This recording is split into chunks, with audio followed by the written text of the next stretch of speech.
Après le triomphe du grand bain, Gilles Lellouche est de retour avec un projet extrêmement ambitieux, un film romantique et violent doté d'une distribution étincelante.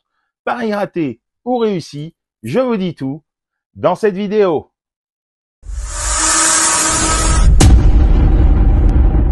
Salut à tous, dans cette nouvelle vidéo, je vous parle de L'Amour ouf, le nouveau film réalisé par Gilles Lellouche, avec Adèle Exarchopoulos, Mallory Vanek, Malik Frika et François Civil, qui sort au cinéma ce mercredi 16 octobre. 6 ans après le grand bain, Gilles Lellouche est de retour derrière la caméra et il adapte le roman de Neville Thompson avec une ambition débordante. Présenté au dernier festival de Cannes où le film a été accueilli plus que fraîchement par la critique, il convient, avec un peu de recul, d'essayer de le voir pour ce qu'il est. Ni un chef-d'œuvre, ni un ratage total, mais un film généreux, un poil trop long, parfois maladroit, et dont l'émotion est un peu trop diffuse, mais qui exhale un charme fou, des personnages charismatiques et plusieurs scènes réellement épatantes. Et grâce aussi à son casting XXL où de nombreux interprètes ont de formidables moments à défendre.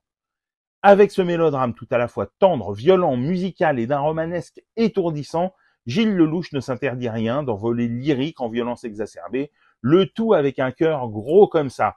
On sent bien ces clins d'œil voyants aux cinéastes qu'il admire, au premier rang desquels on trouve Martin Scorsese, mais il n'est pas dans l'imitation, ni dans la caricature, il paye juste son tribut à ceux qui l'ont sans doute construit en tant que cinéaste. L'Amour ouf, c'est l'histoire dans les années 80 dans le nord de la France de Jackie et Clotaire qui grandissent entre les bancs du lycée et les docks du port. Elle étudie, lui traîne avec ses potes devant le lycée jusqu'à ce que leurs destins se croisent et c'est l'amour fou qui les embrase. La vie ne va avoir de cesse de les séparer, mais rien n'y fait. Ces deux-là sont comme aimantés l'un par l'autre. Pour donner vie à Jackie et Clotaire, Lellouche s'est entouré d'Adèle Exarchopoulos et Mallory Vanek, toutes les deux réellement incandescentes, charmantes et au tempérament en acier trempé, et de Malik Frika et François Civil, tous les deux brûlants d'intensité et de fêlures intérieures qui ne trouvent le sens de leur existence que dans les coups qu'ils donnent ou qu'ils prennent, mais remplis d'amour à donner et à recevoir. Autour d'eux, c'est un festival de Benoît Poelvoorde à Alain Chabat, Irrésistible, Jean-Pascal Zadi, Élodie Bouchez, Anthony Bajon, Raphaël Quenard, Karim Leclou ou encore Vincent Lacoste.